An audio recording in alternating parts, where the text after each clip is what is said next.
Hello students, last lecture में हमने अपना फर्स्ट चैप्टर कंप्लीट किया था जिसमें हमने कुछ न्यूमेरिकल क्वेश्चन किए थे।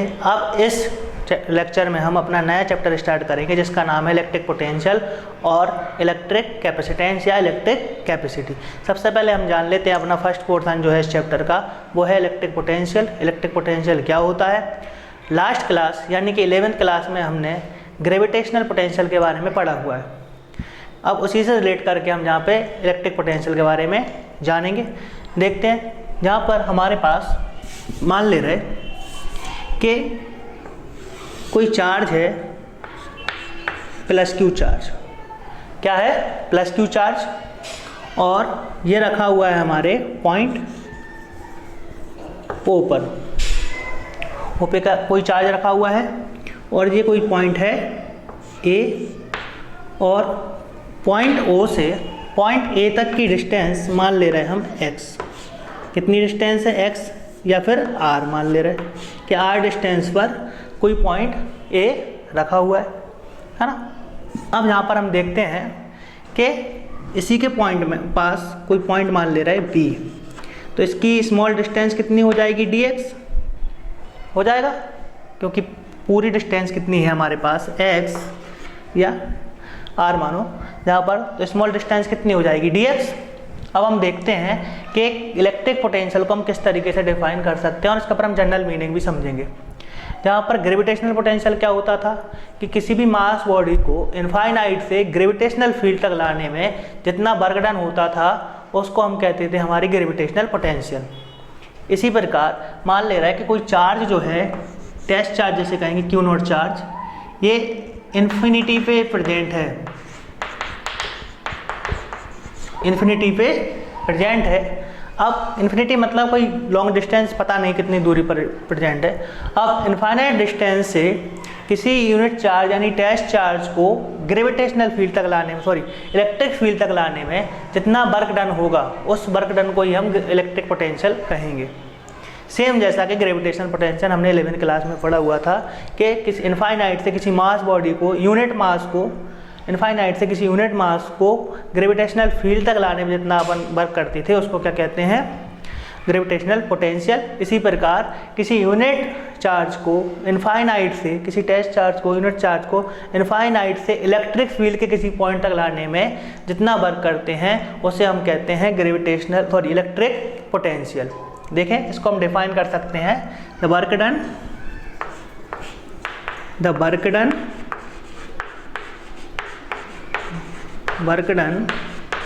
टू ब्रिंगिंग अ यूनिट, ध्यान रखें, unit positive charge from infinity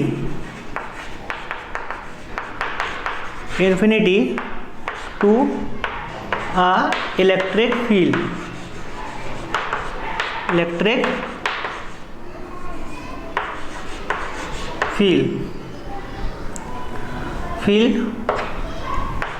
is called electric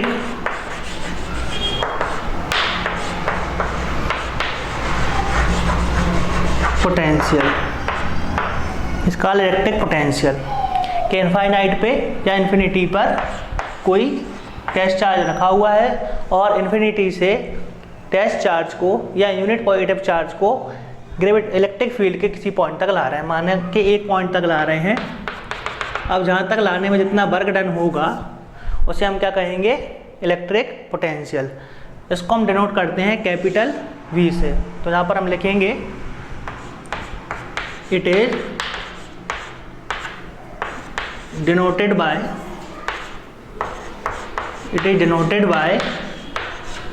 capital V। it is denoted by capital V। उसका फॉर्मूला क्या हो जाएगा? देखें, electric potential is equal to charge, जो चार्ज हम ला रहे हैं, कौन सा चार्ज ला रहे हैं? यूनिट चार्ज, अपॉन अपॉन में क्या, electric potential is equal to work done, जितना वर्क डन हम करेंगे और अपॉन में चार्ज।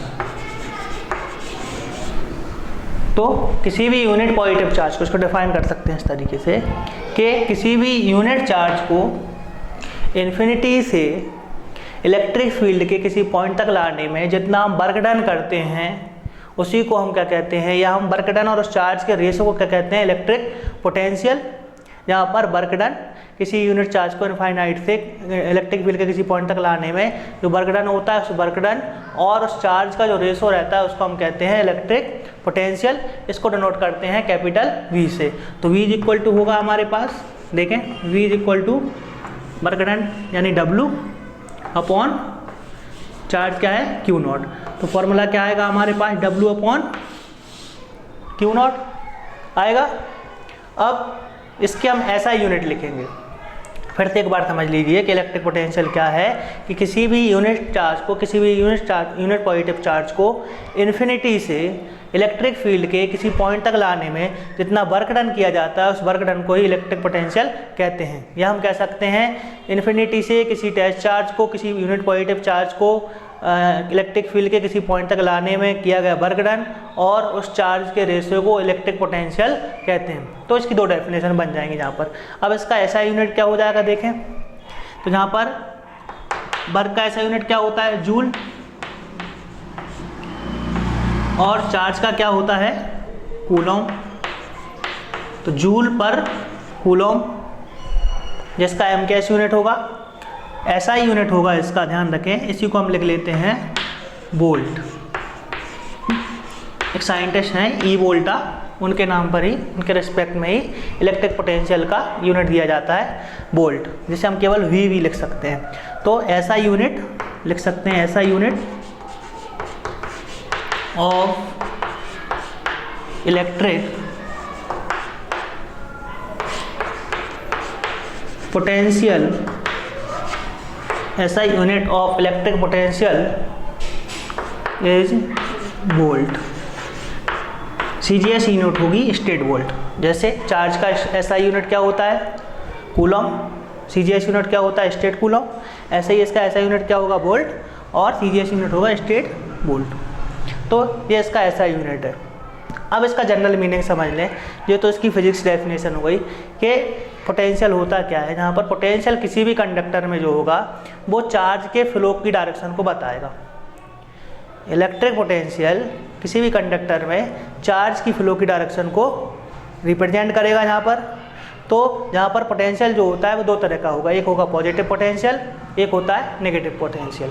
यहाँ पर देखें आपको पोटेंशियल का जो फ्लो होगा, पॉजिटिव चार्ज का जो फ्लो होगा वो हाई पोटेंशियल से लो पोटेंशियल की ओर होता है। ध्यान रखें ऑब्जेक्टिव पर्पज से कि पॉजिटिव पोटेंशियल के लिए कि पॉजिटिव चार्ज का फ्लो हाई पोटेंशियल से लो पोटेंशियल की तरफ होता है और नेगेटिव चार्ज का फ्लो जो होता है वो लो पोटेंशियल से हाई पोटेंशियल की तरफ होता है। ठीक है, इतना आप नोट कीजिए। इस चीज़ के बारे में हम आगे भी और डिस्कस करेंगे, आगे जो टॉपिक पढ़ने वाले हैं वहाँ पे ये चीज़ें बहुत अच्छे से क्लियर हो जाएंगी। अभी केवल आप इतना समझ लीजिए कि इलेक्ट्रिक पोटेंशियल क्या है, केवल उसकी डेफिनेशन, उसका फॉर्मूला क्या होता है और उसकी ऐसा यूनिट क्या होती है। ठीक है, इतना नोट कीजिए। Dimensional formula, dimensional formula. अब जहाँ पर हम इलेक्ट्रिक पोटेंशियल का डायमेंशनल फार्मूला देखेंगे, अभी हमने ऐसा यूनिट देखी क्या थी इसकी, वोल्ट। अभी फार्मूला था हमारे पास V is equal to W upon Q nought था। अब इसके बेस पे हम क्या करेंगे, इसका डायमेंशनल फार्मूला निकालेंगे। सबसे पहले हम देख लेंगे वर्क डन का हमारे पास डायमेंशन फार्मूला क्या आता है। देखें आप, W is equal to dimension formula सबको पता होगा, M/L/2T-2 होता है। और चार्ज का क्या होता है, लिख रखा है कई बार हमने, AT होता है। तो अब इस डायमेंशन फार्मूले को हम जब फार्मूले में पुट करेंगे तो हमारे पास इलेक्ट्रिक पोटेंशियल का डायमेंशन फार्मूला निकल कर आ जाएगा। तो क्या होगा ये, V इज इक्वल टू, देखें ज़रा, M/L/2T-2 हुआ। और इसका देखें आप, ए टी। इसको जब हम सॉल्व करेंगे तो देखें आप ज़रा, v इज इक्वल टू क्या होगा, m, तो ऐसा ही रहेगा, L2 ऐसा ही लिखा रहेगा, t यहाँ पर t कितना है 1, ऊपर जाएगा -1 तो कितना हो जाएगा ये -3, और a ऊपर जाएगा तो a -1 हो जाएगा। तो ये डायमेंशन फॉर्मूला आता है हमारे पास इलेक्ट्रिक पोटेंशियल का। अब ये हो गया हमारा इलेक्ट्रिक पोटेंशियल। अब इलेक्ट्रिक पोटेंशियल में हमने क्या देखा, एक तो उसकी डेफिनेशन देखी, उसका फॉर्मूला देखा और एसआई यूनिट देखी। अब इसी में एक चीज़ और बताएंगे हम यहाँ पे, वो होगा इलेक्ट्रिक पोटेंशियल डिफरेंस क्या होता है। इलेक्ट्रिक पोटेंशियल डिफरेंस क्या होता है यहीं पे समझ लें। जैसे अपन ने अभी एक डायग्राम बनाया हुआ था जिसमें हमने देखा था कि हमारे पास कोई पॉइंट ओ था जिस पे रखा हुआ था प्लस क्यू चार्ज, और इससे x डिस्टेंस पर रखा ए पॉइंट था, है ना। अब इस पॉइंट ए पर जहाँ इनफाइनाइट से कोई पॉइंट चार्ज ला रहे थे हम, सॉरी टेस्ट चार्ज ला रहे थे या यूनिट पॉजिटिव चार्ज ला रहे थे, उसमें जो वर्क डन हो रहा था उसको हम क्या कह रहे थे, इलेक्ट्रिक पोटेंशियल। अब हमने मान लिया कि पास में जहाँ एक पॉइंट प्रेजेंट है v, स्मॉल डिस्टेंस मान लो dx, बहुत पास में है, ठीक है। अब मान लिया ये चार्ज यहाँ पे रखा हुआ है, इलेक्ट्रिक फील्ड के अंदर ही रखा हुआ है क्यू नॉट चार्ज, पहले इनफाइनाइट से ला रहे थे, अब इनफाइनाइट से ले आए हैं, ठीक है। अब वो इलेक्ट्रिक फील्ड के अंदर ही रखा हुआ है, पहले इलेक्ट्रिक फील्ड के बाहर था, फील्ड के बाहर था इसलिए उसको कह रहे थे कि इनफाइनाइट से ला रहे हैं, कोई डिस्टेंस यहाँ पे अपन को पता नहीं।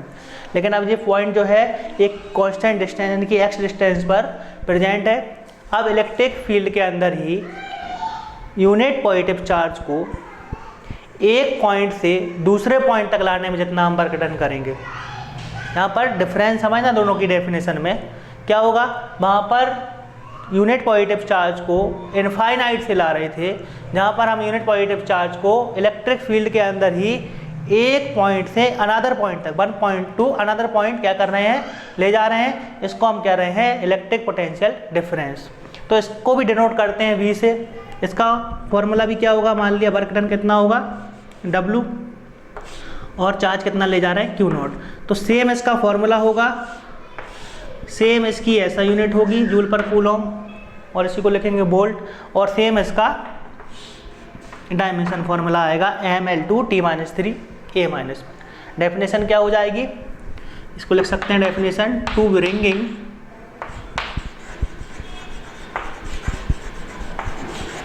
या टू डिस्प्लेस भी लिख सकते हैं, bringing a unit positive charge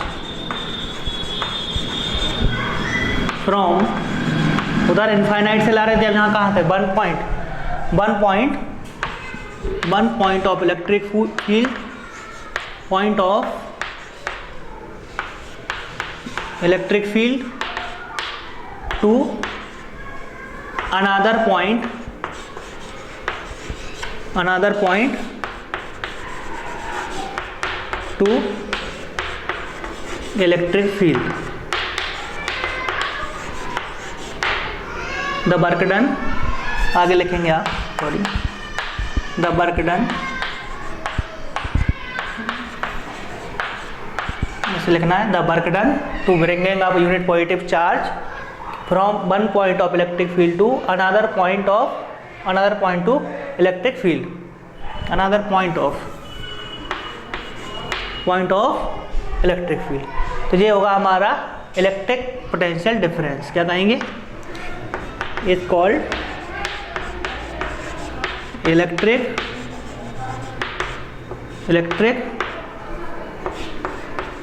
potential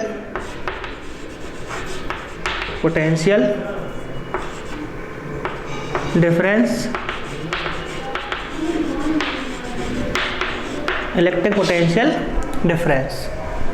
इसको इस तरीके से भी लिख सकते हैं, VA minus VB। Potential difference इस तरीके से निकाला जाएगा, VAB का, VAB इज इक्वल टू, अगर लिखना चाहें तो potential at A point minus potential at B point equal to होगा potential of AB, sorry potential difference A B, A और बी, ए का पोटेंशियल डिफरेंस, पॉइंट बी का potential difference. Difference का मतलब क्या है कि ए में से बी को माइनस किया हुआ है, इसलिए इसको क्या बोल रहे हैं, पोटेंशियल डिफरेंस। और सिंपल फार्मूला लिखा जाएगा, उसका फार्मूला जो होगा वो होगा V is equal to W upon Q nought, और ऐसा यूनिट होगी वोल्ट, और डायमेंशन फार्मूला वही रहेगा जो हमारे इलेक्ट्रिक पोटेंशियल का था, वो रहेगा mL2T-3 A-1। तो सेम डायमेंशन फार्मूला और सेम ऐसा यूनिट और सेम उसका जो आपका मैथमेटिकल फार्मूला है, ठीक है। तो ये था हमारा इलेक्ट्रिक पोटेंशियल डिफरेंस। अब आगे हम इसके डेरिवेशन करेंगे, उसके पहले आप इसके रिगार्डिंग कुछ पॉइंट याद रखें कि जहाँ पर इलेक्ट्रिक पोटेंशियल जो है वो किसी भी कंडक्टर के अंदर चार्ज के फ्लो को रिप्रेजेंट करेगा। यहाँ पर ये बताता है कि चार्ज का फ्लो किस प्रकार होगा। तो चार्ज दो तरीके से फ्लो होगा। अगर जहाँ पर पॉजिटिव चार्ज है तो जो फ्लो होगा चार्ज का हाई पोटेंशियल से लो पोटेंशियल होगा, और अगर नेगेटिव चार्ज है तो वो लो पोटेंशियल से हाई पोटेंशियल होगा। तो एक चीज़ और याद रखें कि पॉजिटिव चार्ज का जो पोटेंशियल होता है उसे पॉजिटिव पोटेंशियल कहते हैं, और नेगेटिव चार्ज का जो पोटेंशियल होता है उसे नेगेटिव पोटेंशियल कहते हैं। दो तरह के पोटेंशियल हमें यहाँ को पढ़ेंगे। यहाँ पर एक होगा पॉजिटिव पोटेंशियल, इसी में समझ लें पॉजिटिव पोटेंशियल, और दूसरा होता है नेगेटिव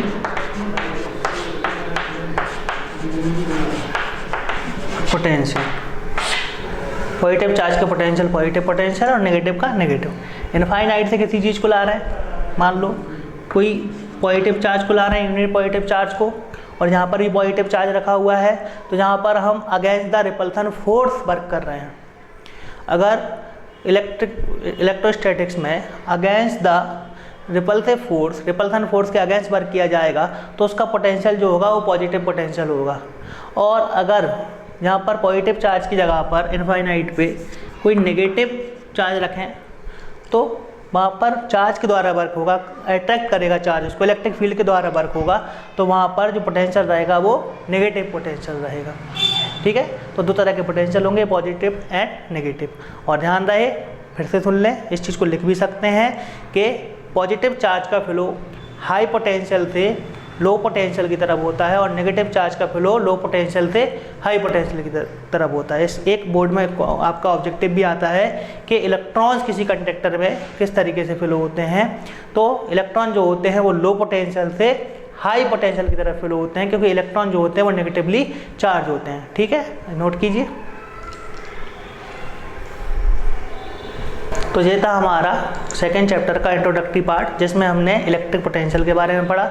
इसमें हमने इलेक्ट्रिक पोटेंशियल की डेफिनेशन, उसका डायमेंशन फार्मूला, उसका एसआई यूनिट और उसका जनरल फार्मूला पढ़ा। इसके बाद हमने इलेक्ट्रिक पोटेंशियल डिफरेंस देखा। अब नेक्स्ट लेक्चर में हम इसके आगे पढ़ेंगे, जिसमें हम इस इलेक्ट्रिक पोटेंशियल से रिलेटेड कुछ डेरिवेशंस करेंगे, ठीक है। तब तक आप इस चैप्टर को अच्छे से पढ़िए। धन्यवाद।